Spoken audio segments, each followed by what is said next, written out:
John Mitchell stood in the kitchen of the home he had renovated with his own hands, running his fingers along the granite countertop he'd installed 3 summers ago. 15 years of marriage to Emily had taught him patience, a virtue he'd needed in abundance when dealing with her family. He remembered the first time he'd met Emily at State College. She was the pretty girl from the wealthy family who somehow saw something in him that others missed. "You're real," she'd told him on their 3rd date. "Everyone I know is playing a part in some ridiculous social drama. But you're just you." The irony wasn't lost on John now. At 42, he'd spent over a decade trying to be something he wasn't for her family's approval.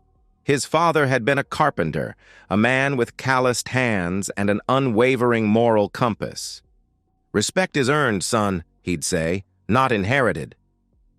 That lesson had served John well as he built his construction management business from nothing. Emily had once admired that about him. Her own father, Richard Ashworth, corporate lawyer and self-proclaimed pillar of society, measured worth by bank accounts and family names. John poured himself a whiskey and gazed around the kitchen. The pendant lights he'd installed cast a warm glow over the space. Everything in this room represented hours of his labor, a physical manifestation of his love for Emily. Love that increasingly felt one-sided. They had no children, a fact that sometimes kept him awake at night. Emily always claimed she wasn't ready, that they had time, that her interior design business needed to stabilize first. But John suspected Margaret Ashworth's influence. He'd overheard his mother-in-law once telling Emily that mixing bloodlines would be such a shame. The memory of their last family dinner made his jaw clench. Richard had spent the evening discussing the blue-collar mentality as if it were a psychological disorder, while Margaret reminisced about the refined young men Emily had dated before John. Emily had squeezed his hand under the table and whispered, "They don't mean anything by it," but her defense stopped there. John had gradually found reasons to miss these gatherings. Working late became preferable to enduring 3 hours of subtle degradation. The pattern became predictable. Emily would return from these dinners distant and critical, as if her parents' poison lingered in her system, infecting their marriage for days afterward. Recently, though, Emily had been pushing harder for his attendance. "They're really trying to be better, John," she'd insisted last week, a brittle smile on her face. "I've been planning something special, something that will change everything." The sound of keys in the front door pulled John from his thoughts. Emily appeared in the doorway, cheeks flushed, eyes bright with an almost manic energy. "John, I need to tell you something important," she said, setting down her purse and checking her phone quickly before turning to him. "Mom and Dad are hosting a very important family dinner next Friday. I need you there. It's going to change everything between you and my family. Forever." John noticed how she checked her phone again, a secretive smile playing across her lips. Something about her nervous excitement felt different this time. Rehearsed somehow. "Dangerous. Whatever you say, Em," he replied, raising his glass in mock toast. "I wouldn't miss it for the world." Over the next 7 days, John watched Emily with growing unease. 15 years of marriage had made him fluent in her moods and habits, and something had shifted dramatically. The changes were subtle at first. Her phone constantly flipped face down, hushed conversations that ended abruptly when he entered a room, vague explanations for extended absences. On Tuesday, she claimed she'd spent 3 hours at a fabric store selecting materials for a client. When he asked to see the samples, she stammered that she'd left them at the office. "I'll bring them home tomorrow," she added hastily, not meeting his eyes. On Wednesday, she said she'd had lunch with her friend Caroline, but when John mentioned it casually to Caroline's husband at the gym, he learned Caroline had been out of town all week. "Caroline, she's been in Chicago since Monday," Paul had said with a confused frown. "Some design conference." The lies were piling up, each one sloppier than the last. What troubled John most was the guilt-driven affection. Emily had cooked his favorite meals 3 nights in a row. She suggested a weekend getaway to the mountain cabin they hadn't visited in years. She'd become effusive in her apologies for her parents' behavior, repeatedly insisting they were finally ready to accept him. "My parents have changed, John," she'd said just yesterday, her eyes darting away from his. "They realize how wrong they've been about you all these years." 20 years in construction had taught John to trust his instincts. When a support beam didn't look right, you didn't ignore the feeling. You investigated before the whole structure came crashing down. His marriage was showing hairline fractures, and Emily's behavior was the seismic activity preceding collapse. Thursday night, John returned early from a job site. Emily was hunched over her laptop at the dining table, so engrossed she didn't hear him enter.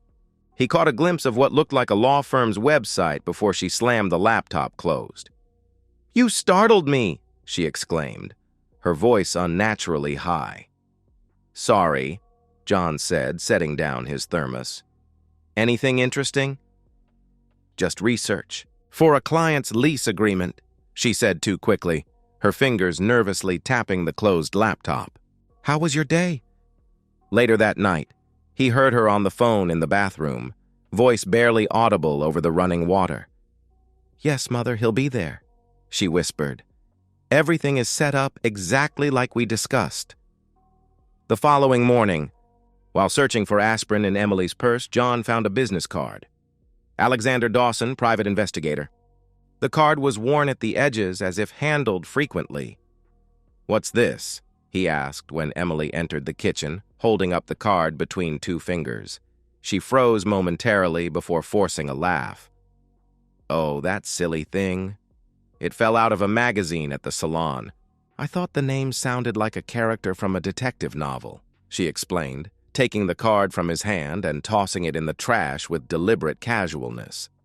That night, as they lay in bed, Emily rolled toward him, her expression serious. "After the dinner tomorrow, we should discuss our future," she said, tracing her finger along his arm. "It's time to make some big decisions about our lives." "What kind of decisions?" John asked, studying her face in the dim light from the street lamp outside. "Important ones," she said, attempting a smile that didn't reach her eyes. "I feel like we're at a crossroads, don't you?" John nodded, his suspicion hardening into certainty. "Crossroads," he repeated. "That's exactly where we are." Later, as Emily slept beside him, John stared at the ceiling, his mind racing. His wife was planning something, and whatever it was, her parents were involved. The dinner tomorrow wasn't a reconciliation. It was an ambush. He considered refusing to go, but Emily's recent desperation suggested this was crucial to whatever she had planned. She needed him there. Despite his growing paranoia, a small part of him still hoped for an innocent explanation. That hope died when he overheard Emily's phone call the next morning. Standing outside the bedroom door, he heard her whisper, "He'll be there tomorrow. Everything is ready. After this, there's no going back." "I ran into Diane this morning," John said casually, as Emily hurried around the kitchen the day before the dinner. "She mentioned the yoga studio on Pine Street has been closed for renovations. For weeks, apparently." Emily's hand stilled on the coffee mug she'd been washing. "Diane must be confused. I was just there yesterday," she responded, her back still turned to him. "That's what I thought," John nodded, watching her closely. "So I drove by. There's a big closed for renovations sign. Has been since early last month, according to the dates." The color drained from Emily's face as she slowly turned around. I meant the one on Oakwood, not Pine," she stammered, her eyes flickering toward the door as if calculating an escape route. John pulled out his phone. "That's weird because I checked our credit card statement. You've been charging yoga classes at Pine Street Yoga every Tuesday and Thursday," he continued, scrolling through the screen, keeping his voice neutral. "But there are also charges at the Westfield Hotel on those same afternoons. And purchases at Barton's Menswear, items that aren't my size." Emily's coffee mug slipped from her hands, shattering against the sink. "It's not... I can explain," she gasped, pressing her palms against her eyes, shoulders heaving. After a moment, she looked up, tears streaming down her face. "I've been meeting with someone," she admitted, her voice breaking. John felt ice in his veins despite having suspected this. "Who?" he asked, his voice dangerously quiet. "A marriage counselor," she said quickly, wiping away tears. "I wanted to surprise you. He specializes in family dynamics and in-law relationships. I've been seeing him at the hotel because I didn't want you to know I thought our marriage needed help." "And the clothes?" he questioned, his gaze unwavering. "A birthday gift for Daddy?" she whispered, unable to meet his eyes. "I wanted something special for him this year." John studied his wife's face, the face he'd woken up to for 15 years. Her explanation was plausible, but her delivery felt rehearsed. Her eyes darted away when she mentioned her father, and she twisted her wedding ring anxiously. "Her tell when she was lying." "I see," he said finally, his face revealing nothing of his thoughts. Emily crossed the kitchen and clutched his hands. "Please don't be angry. Tomorrow's dinner is so important," she pleaded. "I've been working with this counselor to create the perfect environment for reconciliation with my parents. They're finally ready to accept you." Her desperation was palpable. This was the third time she'd confirmed his attendance at the dinner, even offering to buy him a new suit for the occasion. "After tomorrow night," she kept saying, "all our problems will be handled. Everything will be different." John squeezed her hands and smiled reassuringly. "I'll be there, Em, don't worry," he assured her, his voice gentle despite the storm raging inside him. Relief washed over her face, but the anxiety lingered in her eyes. After Emily left for what she claimed was a client meeting, John opened his laptop and logged into their joint email account. He found what he was looking for almost immediately, a notification for a voicemail from a number he didn't recognize. Delivered to their shared virtual assistant service, he played the message. "Mrs. Mitchell, this is Sandra from Keller and Associates. Mr. Burke wanted me to inform you that we've prepared the documents as requested. We're finalizing everything to ensure maximum advantage in the situation you described. Please confirm your appointment for Thursday to review before Friday's event. We need your signature to proceed as planned." John sat motionless for several minutes after the message ended. The pieces clicked into place with devastating clarity. There was no marriage counselor, no reconciliation dinner. Emily was planning to blindside him with divorce papers at her parents' house, a public humiliation designed to catch him off guard. The strategic timing made sense now. Friday was the end of the financial quarter. His business had just completed 3 major projects with substantial payouts. The Ashworths had always seen him as a temporary inconvenience in their daughter's life. Now they were helping her extract maximum value before discarding him. John's hands trembled as he picked up his phone, not with fear, but with a cold, controlled fury. He dialed a number. "Mike?" "It's John Mitchell," he said when the line connected. "Remember when you said you owed me a favor after I rebuilt your cabin? I need it now. I understand you're still working as a PI. I need a rush job. Everything you can find on my wife's activities over the past 3 months. "Yes, Emily. And I need it before tomorrow night." His next call was to his college roommate, now a senior partner at a law firm across town. "Paul, I need your help." "Tonight, if possible," he explained, his voice steady despite the circumstances. "It's about protecting my assets." "Yes, it's as bad as it sounds." Finally, he called his father. "Dad, remember those copies of my legal documents you insisted on keeping in your fireproof safe? I need you to overnight me the prenup that Emily's parents made us sign," he requested. "Yes, that one.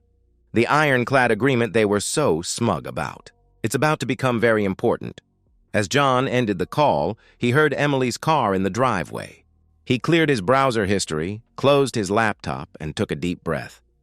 When she entered, he greeted her with a smile that revealed nothing of what he now knew. "I've decided to attend the dinner tomorrow," he said calmly, watching her reaction carefully. "You're right. It's time to resolve things with your family." Emily's expression flickered between relief and something darker. Fear, perhaps, or guilt. "Thank you," she whispered, avoiding his gaze. I'm sorry for what's about to happen, but it's for the best. Yes, John agreed, his voice steady. I believe it will be. The overnight package from John's father arrived at 10 a.m., a thick envelope containing the prenuptial agreement that Richard Ashworth had insisted upon 15 years ago. John remembered Richard's smug expression as he'd slid the document across the table. Just a formality to protect my daughter's interests. John spread the pages across his home office desk, reviewing the terms with fresh eyes. The agreement had been designed to protect Emily from John's potential failures, a safety net for the wealthy heiress gambling on a blue-collar husband. The irony was exquisite. The infidelity clause was explicit. Adultery by either party would forfeit their claim to the other's premarital assets, business interests, and even jointly acquired property if the betrayed spouse had contributed more than 60% of the purchase or improvement value. John had renovated their entire house with his own hands. Under the agreement, Emily would lose everything. His phone rang. Mike Conway, the PI. John, I've got everything. It's worse than you thought. Much worse, Mike informed him, his voice grim. An hour later, John sat in Mike's cluttered office, staring at dozens of photographs spread across the desk. Emily and a man identified as Gavin Brooks, entering hotel rooms, embracing in a restaurant alcove, walking hand in hand through a park on the other side of town. The timestamps showed a relationship spanning at least 4 months. Gavin Brooks, Mike explained, shuffling through his notes. 45 tech entrepreneur, recently divorced, wealth estimated at $50 million. Member of the Oak Ridge Country Club, same as your in-laws. They know him socially, John murmured, picking up a photo of Emily laughing as she fed Gavin a bite of dessert. Mike's expression darkened. They know him intimately. Your in-laws have hosted him for dinner at least 12 times in the past year, he revealed. Based on my sources, they've been actively facilitating this relationship. John's jaw tightened. You mean they've been playing matchmaker while I'm still married to their daughter? Exactly, Mike confirmed. He slid a small digital recorder across the desk. You should listen to this. My associate placed a legal recording device in a public space where your wife and mother-in-law were meeting. Everything captured is admissible. They were speaking loudly in a restaurant booth with no reasonable expectation of privacy. John pressed play. Is everything arranged for Friday? Margaret Ashworth's clipped tones were unmistakable. Yes, Mother. The papers will be ready. John has agreed to come. Emily's voice sounded strained.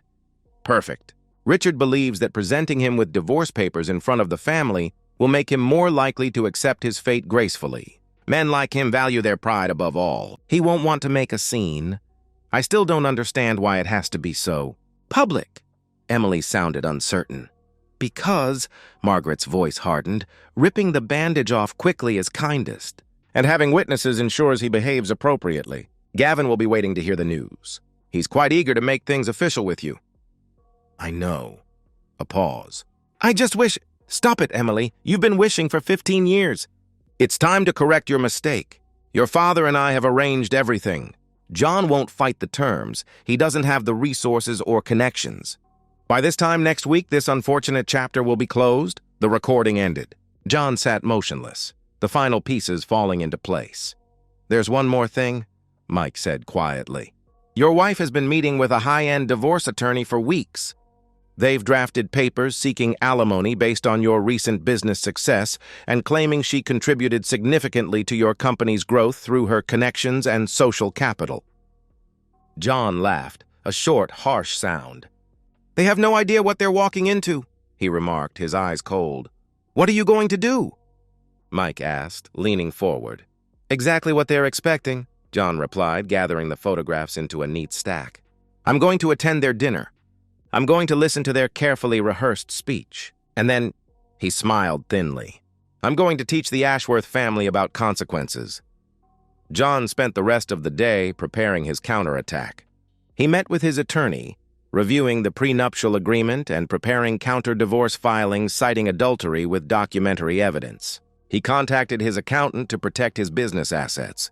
He compiled a folder containing copies of the photographs, financial records documenting Emily's secret spending, and transcripts of the recorded conversations. When he returned home that evening, Emily was waiting with nervous energy, alternating between clingy affection and distant distraction. "I picked up your suit from the dry cleaner," she said, hanging it prominently on the bedroom door. "And I've made reservations for us next weekend at that mountain resort you love. I thought we could use some time away. After tomorrow," she added, her voice catching slightly on the last words. "Sounds perfect," John replied, watching her check her phone for the dozenth time that evening. "Do you still love me, John?" she asked suddenly, her eyes searching his face. John considered the woman before him, this stranger wearing his wife's face.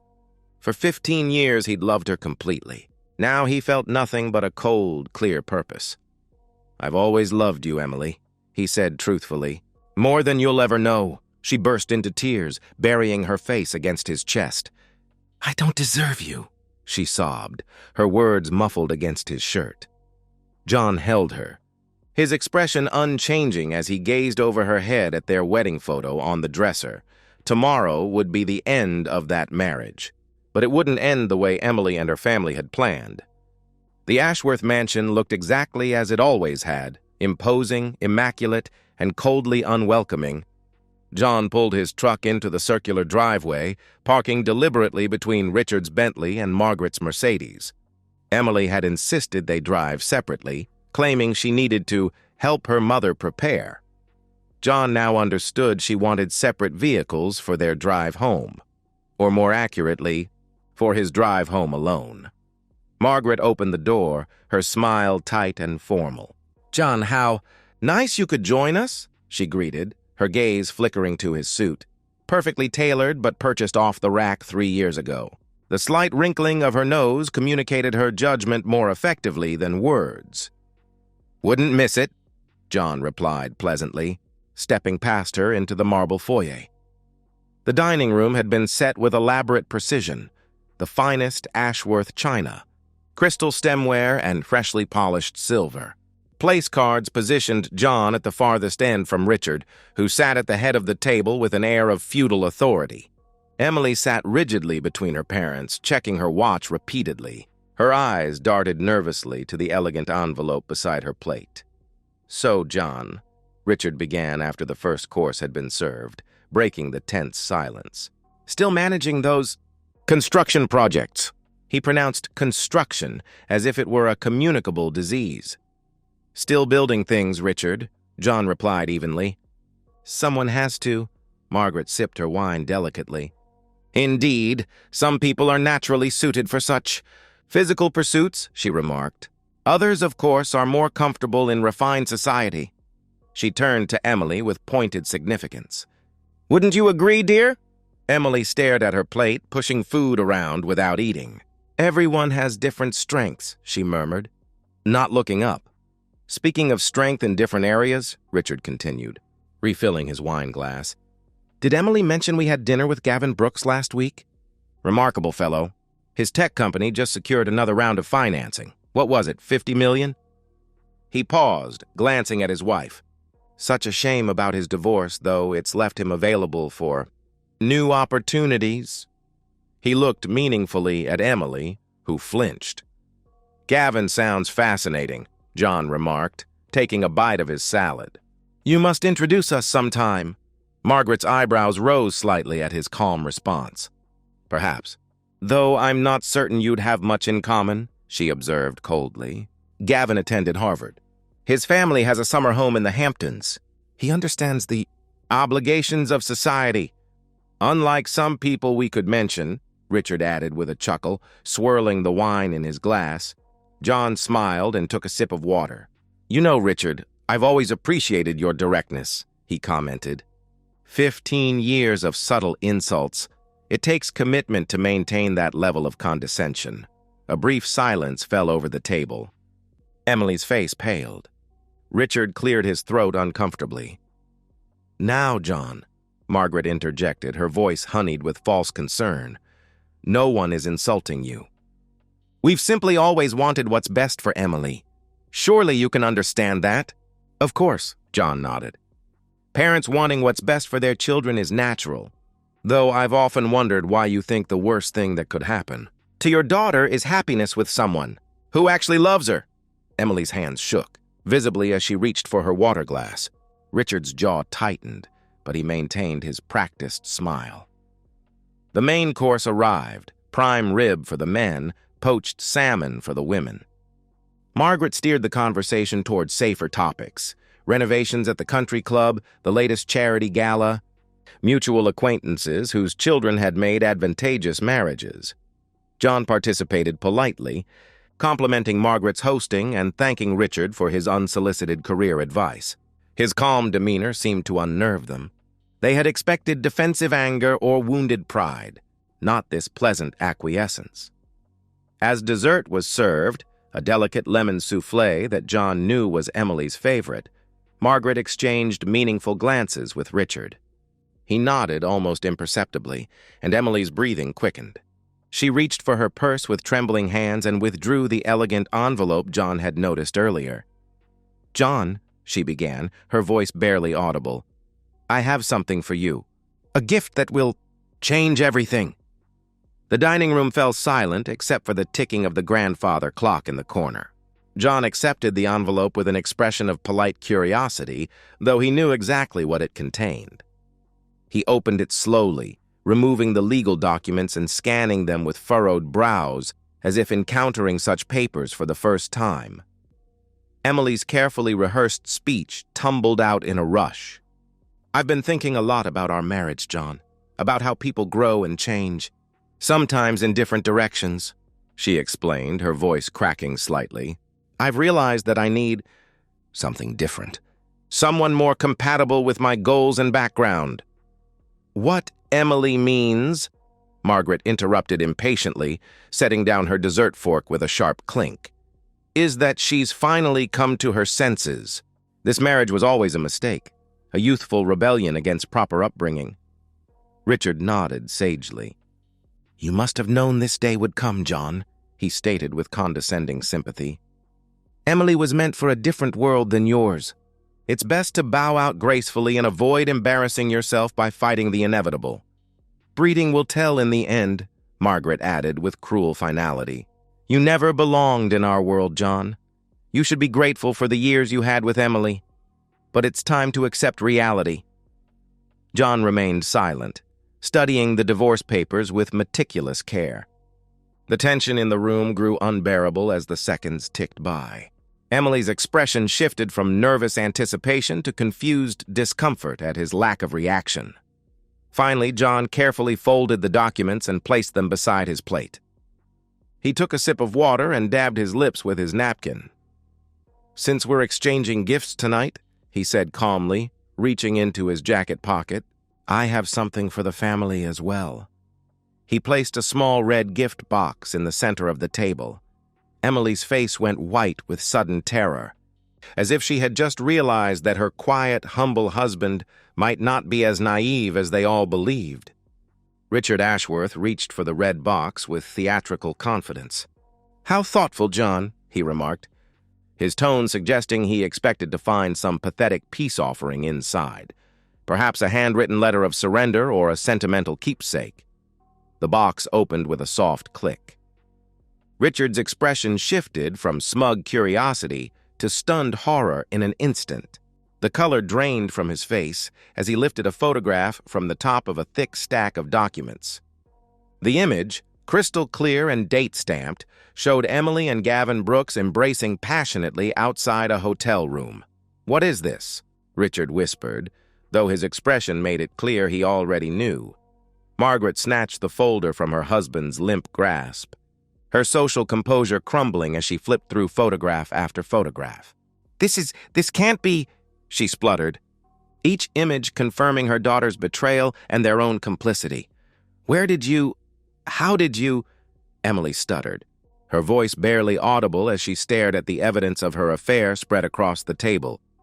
John maintained his calm demeanor, taking another sip of water before responding. "You assumed I was too stupid or too weak to protect myself," he said quietly. "That was your first mistake. You see, I've had months to prepare for this moment.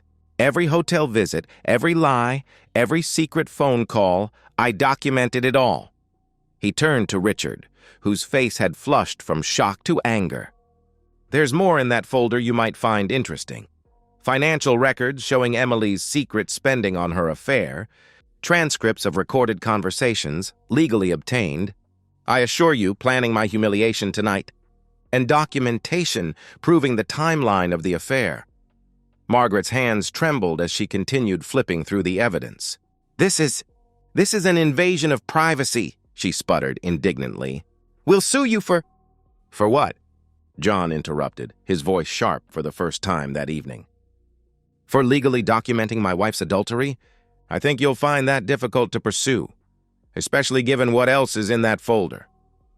John withdrew another document from his inner pocket and placed it on the table. "Do you recognize this, Richard?" "It's the prenuptial agreement you insisted on 15 years ago," he explained calmly. "You were so concerned about protecting Emily from my uncertain prospects that you created an ironclad contract.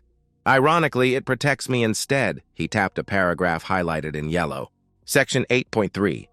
In the event of proven infidelity by either party, the offending spouse forfeits all claims to the other's premarital assets, business interests, and jointly acquired property if the betrayed spouse contributed more than 60% to the purchase or improvement value.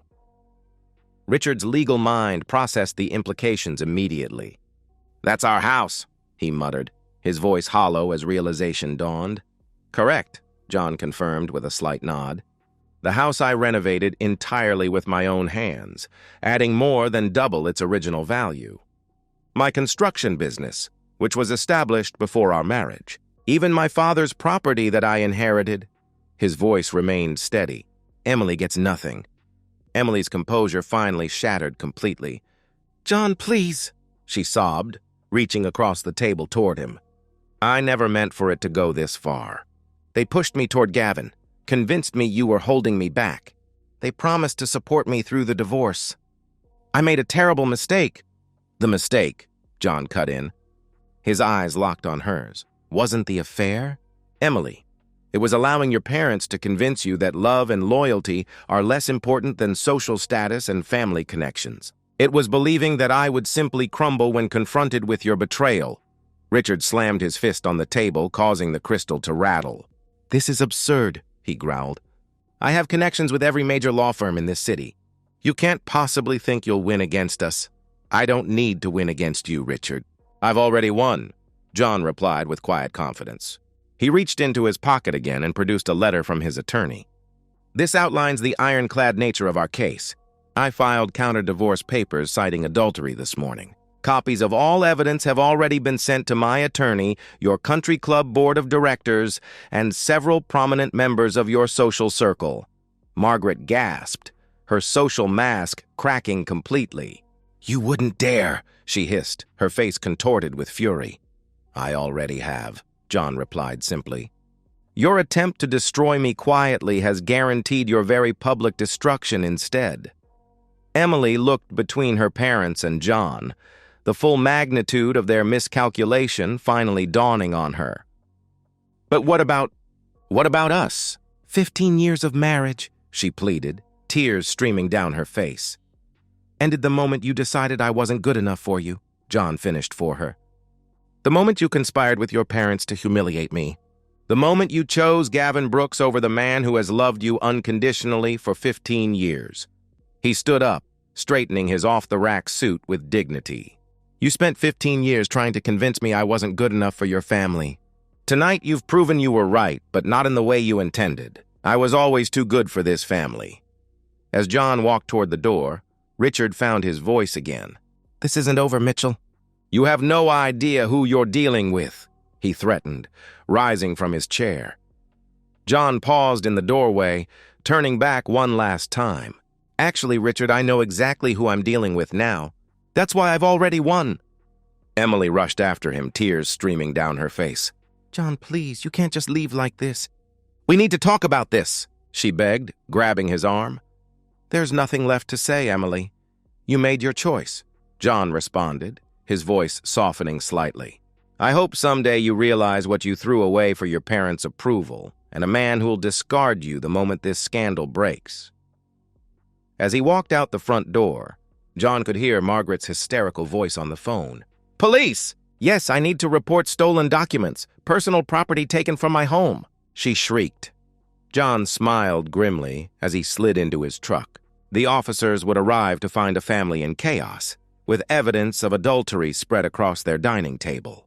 Margaret's impulsive call would only publicize their humiliation further. As he drove away from the Ashworth mansion for the last time, John felt no triumph, no vindication, only a profound relief that the charade was finally over. 6 months later, John stood at the windows of his new apartment, a sleek high-rise unit with clean lines and uncluttered surfaces. Gone were the ornate furnishings Emily had insisted on, replaced with modern, functional pieces that suited his preferences. The morning light streamed through the floor-to-ceiling windows, illuminating the space that had become his sanctuary. The divorce had proceeded exactly as his lawyer predicted. Emily's adultery, thoroughly documented and witnessed, made the legal proceedings swift and decisive. The prenuptial agreement, originally designed to protect the Ashworth's precious daughter, had instead left her with precisely what they had specified 15 years earlier: nothing. John sipped his coffee, watching the city come alive 20 floors below. The aftermath had been both swift and devastating for the Ashworth family. The country club board, comprised mostly of conservative families who prized reputation above all else, had quietly asked Richard and Margaret to withdraw their membership. Emily's affair had become the scandal of the season, made worse by evidence that her parents had actively facilitated her. Infidelity. Richard's law firm, concerned about the potential impact on their client relationships, had suggested an early retirement package, which he'd had no choice but to accept. Margaret's carefully cultivated social circle had abandoned her completely, unable to overlook both the adultery and the family's public humiliation. Emily had moved back to her parents' mansion, her interior design career in shambles. The scandal had cost her most of her high society clients, who couldn't risk association with such impropriety. Gavin Brooks, the tech entrepreneur who'd been so attentive during their secret affair, had ended their relationship within days of the public exposure. His company was pursuing an IPO, and a scandal involving adultery didn't fit his image as a responsible corporate leader. The irony wasn't lost on John. The family that had spent 15 years looking down on him from their perceived social height had fallen completely, destroyed by their own arrogance and deception. Meanwhile, John had thrived. His construction business had actually benefited from the scandal. The story of a hard-working man betrayed by his socialite wife and her elitist family had resonated with many of his blue-collar clients. He'd secured 3 major commercial contracts in the past month alone. His personal life had taken an unexpected turn as well. He'd met Sarah, a kindergarten teacher, at a friend's barbecue 2 months ago. Their relationship was still new but refreshingly honest. She appreciated his work ethic and straightforward nature without needing her parents' approval or social validation. John's phone buzzed with a voicemail notification. Emily's number, again. Her 7th call this month. He clicked play, his expression impassive as her voice filled the room. "John, it's me. Please call me back," she pleaded, her voice breaking. "I've been thinking about everything. About us. I made the biggest mistake of my life. Gavin is gone, my career is in ruins, and I miss you every day. We could start over. Please, John. He deleted the message before it finished, just as he had with all the others. Some bridges once burned should remain ash. The Ashworth family had made their choice 15 years ago when they decided he wasn't good enough for their daughter. Now they were living with the consequences. John finished his coffee and grabbed his jacket. He had a construction site to oversee, dinner plans with Sarah, and a future that was finally completely his own. And so, we've reached the end of today's story. Was it what you expected, or did it take a twist you didn't see coming? I'm curious to hear your thoughts. Share them in the comments below, and let's get a conversation going. If this story kept you hooked, make sure to hit that like button. And if you're new here or just haven't subscribed yet, now's the perfect time to join our community. I bring you fresh, captivating stories every day, so click that subscribe button and turn on notifications so you never miss out. Thanks for watching, and I'll see you in the next one.